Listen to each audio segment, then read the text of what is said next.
삼국지 오서열전에서 사실상의 재기인 손권의 오주전을 제외하고 유일하게 단독열전으로 기록된 인물이 있으니 육손입니다. 오늘 손찬이 형은 육손에 대해 탐구해봅니다. 단독열전의 지위는 주유도 갖지 못한 것이죠. 주유도 노숙, 여몽과 열전이 묶여있어요. 이는 육손이 구국의 영웅에다가 오래 살면서 오나라 정치에 많은 영향을 끼쳤고 그에 따라 분량이 상당히 많아졌기 때문으로 보입니다. 참고로 육손 컨텐츠를 기다리시는 분들이 상당히 많았어요. 최대 분량으로 뽑으려고 좀 아끼고 있었는데 바로 얼마 전에 한 구독자분께서 또 거금의 후원과 함께 요청을 하셨기 때문에 지금 타이밍에 육손 컨텐츠를 제작하게 되었습니다. 육손의 자는 100원으로 5군 5현 출신입니다. 본명은 6이라고 되어 있어요. 개명을 한 걸로 보이는데 이 개명에 대한 설이 많이 있습니다. 그중 가장 타당한 설을 소개해드리자면 육손의 손에 포함된 손자, 이게 손가의 성씨예요. 손권과 인척관계를 맺으면서 갈등봉합 차원의 개명이 아니냐, 이게 상당히 타당한 이유가 위서와 촉서에는 육손이 6위로 나옵니다. 즉 개명 시기가 비교적 늦었다는 뜻이에요. 거기다 손권의 성을 이름으로 삼았으니 정치적 이유가 있는 개명이라 볼 수 있겠습니다. 육씨는 오해사성 장주육고 중에 한 축이죠. 부친이 도위부를 맡고 있다가 일찍 사망합니다. 육손의 부친이 어떻게 사망했는지는 기록에 나와 있지 않은데 도위부를 맡고 있는 도위가 상당히 험한 일자리예요. 정치적으로 치안이 불안정해서 태수를 파견할 수 없는 곳에 도위부를 두고 도위의 군정을 행하게 하는 거거든요. 사실상 주 업무가 도적 토벌과 지역민들 교화입니다. 게다가 육손의 부친이 국왕도위부를 맡고 있었다 하는데 이 지역이 사실상 중원의 끄트머리죠. 치안이 안 좋았어요. 그러니까 도위부를 뒀겠죠. 토벌 중 싸우다 전사해도 이상하지 않을 자리라는 겁니다. 집안의 가장이 사망하자 어린 육손을 육강이 거둬들여요. 육강은 육손의 할아버지 뻘이면서 당시 여강태수를 하고 있었죠. 그런데 원술이 이때 그 지역에서 세력 확장을 시도 중이었고 여강을 맡고 있던 육강한테 협조를 요청합니다. 사실상 삥 뜯는 거예요. 군량 3만石을 달라고 했다. 원술이 약탈 경제로 유명하죠. 조조와의 극명한 차이인데 조조는 둔전제나 도굴 같은 그래도 백성들의 삶에 최대한 피해가 가지 않는 자구책을 고민했다면 원술은 매번 약탈로 세력을 유지했습니다. 결국 나중에 조조도 못 건드리던 진왕 유총을 약탈 목적으로 죽였다가 조조한테 명분을 주니 원술은 날아가고 유총의 봉토는 조조한테 속하게 되는 거예요. 암튼 다시 돌아오면 육강은 장군직부터가 충의 장군입니다. 영제 때부터 조정에 충성하던 인물이에요. 조정에 얼마나 충의를 보였으면 녹질의 지위가 구경에 버금간다 했습니다. 그런데 원술은 딱 봐도 역적이죠. 자사나 태수를 지 마음대로 임명하고 겉으로나 현재를 황제로 인정했지 충의 장군 육강이 보기엔 왈패 두목이나 다름없거든요.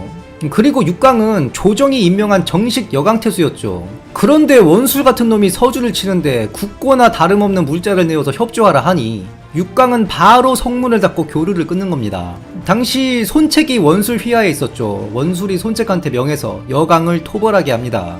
오서에는 손책과 육강 사이에 작은 원한이 있었다 되어 있습니다. 손책이 어려울 때 육강을 만나려 했는데 안 만나줬다 이거예요. 이것도 손책이 과거의 인연을 바탕으로 육강한테 손을 벌리려고 한 걸로 보이는데 충의지사 육강 입장에서 자꾸 이런 군웅들이 세력을 가지려 하는 게 못마땅한 거죠. 그래서 안 만나준 걸로 보입니다. 대신 주부를 내보내서 대충 접대해라 했어요. 완곡한 거절의 표현이라 볼 수 있는데 사실 이 작은 서운함이 손책을 자극한 건 아니고 손책은 당시 원술 밑에서 눈칫밥을 먹고 있었으니 태수직이 간절했어요. 원술이 태수직을 걸고 육강을 치라 한 겁니다. 여기서 손책이 여강 함락에 2년을 투자합니다. 짧은 시간이 아니죠. 그도 그럴 것이 육강이 만만한 인물이 아니에요. 여기저기 태수를 하면서 지방 도적들 토벌하는 공로로 대우를 받은 겁니다.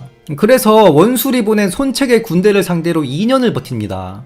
그런데 육강도 나이가 70이 다 됐고 조정에서 오는 지원도 없죠. 결국에는 못 버티고 여강이 함락당합니다. 그런데 이 여강 태수 자리가 누구한테 돌아가느냐? 유훈한테 돌아갑니다.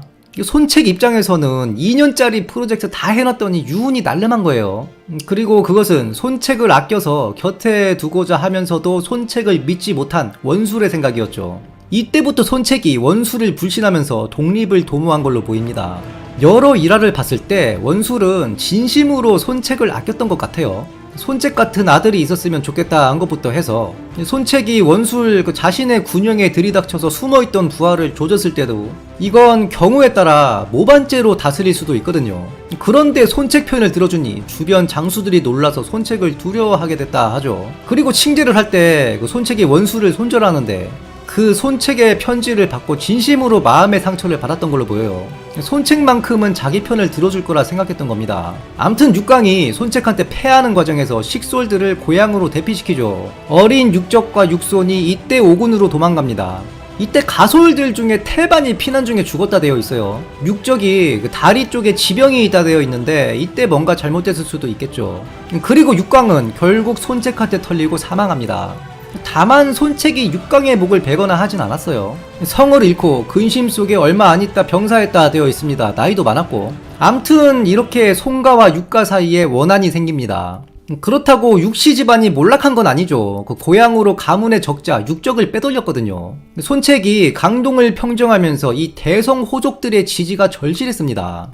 그래서 손책이 이 육시 집안도 정치에 참여를 시켜요. 그 한 예가 손책이 전략회의를 하는데 10살짜리 육적을 배석시킵니다. 나이가 어려서 말석에 앉았다 되어 있어요. 그 육적은 손책과의 전쟁 때문에 그 지위와 아버지를 잃은 거나 마찬가지죠. 육시 집안의 10살짜리 가문주 육적이 바로 한 소리 합니다. 관중이 황궁을 수레에 태워 천하의 패자로 만든 게 아니다. 여기서 수레는 전쟁용 수레를 뜻합니다. 공자 역시 덕으로 천하를 복종시켜야 한다고 했는데 왜 님들은 전쟁만 논하는 것이냐. 이때 장소가 깜짝 놀랐다 하죠. 이 시기에 어린 육적을 보좌했던 인물이 바로 육손입니다. 육손은 육적보다 나이가 많았는데 그 학렬상은 육적이 아버지뻘이에요. 육강이 육적을 60줄에 낳아서 그렇게 된 겁니다. 그리고 손책이 죽습니다. 그 송건은 육적을 안 좋아했어요. 송건이 육적이 절름발이고 해서 인간적으로 싫어했느냐? 그렇지는 않다고 보여요. 그 송건이 정치는 몰라도 정치질은 심오하게 했습니다. 그 송건이 세력을 공고히 하려고 대성 호족들에게 형 손책의 딸들을 시집 보내죠. 가장 대표적인 예가 장주육고 중에 고홍아들 그 고소한테 한 명을 시집 보내고 그리고 육손한테 또 손책의 다른 딸을 시집 보냅니다. 왜 육적이 아닌 육손이냐? 육적하고는 지방 간의 원한 관계가 너무 다이렉트하게 엮여있죠. 그런데 육손은 좀 멀다 이 말입니다. 아버지의 원수와 작은 할아버지의 원수 사실상 천지 차이죠. 그 육적이 말본세가 안 좋았다 되어 있는데 육적의 캐릭터 그리고 손가와의 원한 이런 게 영향이 있었겠죠. 그리고 육적이 그냥 글쟁이였다면 육손은 성년이 되면서 군사일에 두각을 나타내기도 했습니다. 송건 밑에서 도위부를 맡아서 성과를 내기도 했고 회계 지역에서 군림하던 발림을 털고 사병 2천을 확보하는가 하면 파양일 때 도적 우돌도 털어버리죠. 여러모로 송건 입장에서는 육적보다 육손이 상대하기 훨씬 나았다. 즉 육손의 아내는 손책의 딸이다. 자, 그럼 육손의 장모는 과연 대교인가? 이것도 가십거리 중 하나입니다. 일단 송건이 육손에게 손책의 딸을 시집 보낸 게 언제냐?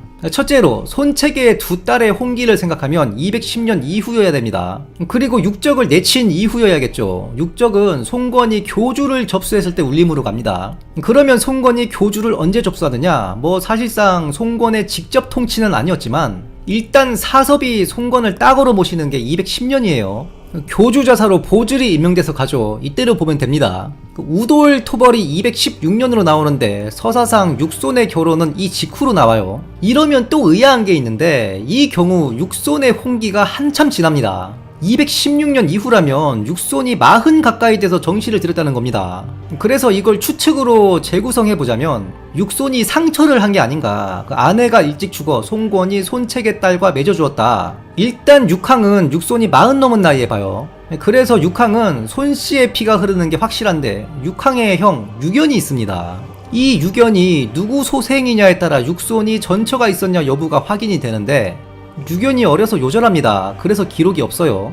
자, 그러면 손책과 대교 사이에 자식이 있느냐? 손책 사망 후 이 대교의 서사가 나오지 않아요. 그래서 민간에서는 손책의 사망 이후 자결하였다 뭐 이런 얘기가 있습니다. 그런데 아이가 있었다면 자결했다 뭐 이런 얘기가 만들어지지 않았겠죠.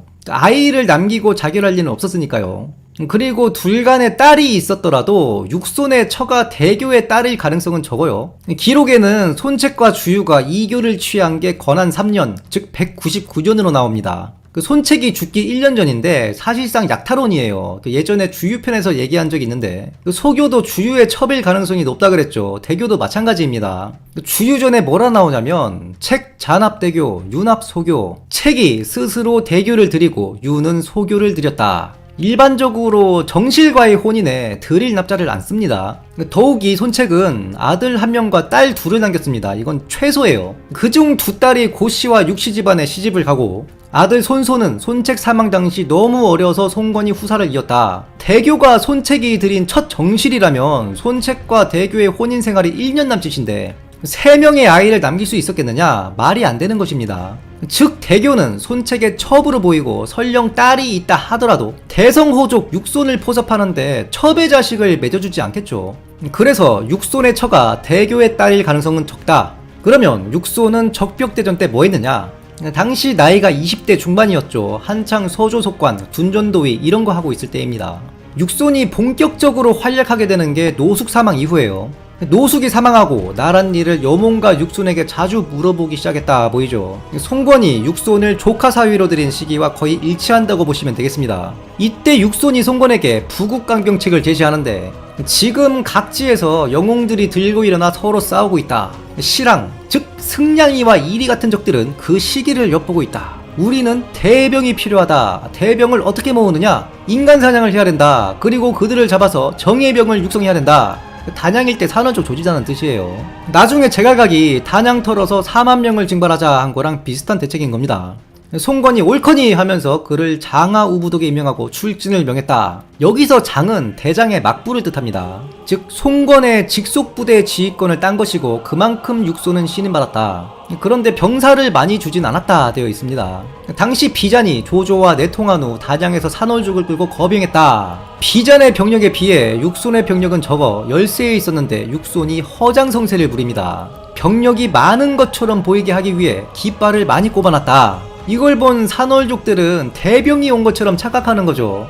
그리고 잠군 진토하여 계곡으로 몰래 숨어 들어갑니다. 어둠이 짙어지고 밤이 깊어지자 일거의 북을 두드리게 합니다. 산월 도적패들은 지금 대병이 온 걸로 알고 있죠. 와, 이거 대병의 야습이다 하면서 도망치기 바빠져 버리고 비잔의 군대는 대파됩니다. 지피지기 백전불태라 하죠. 이때에도 정보가 중요했던 거예요. 비잔의 산월 무리들은 육손의 병력 규모를 파악 못했고 깃발 보이는 것만 보고 대병이라 인식한 거죠. 그러니 야습을 당하자 혼비백산 도망친 건데 이미 하재가 비슷하게 이런 식으로 토벌한 적이 있어요.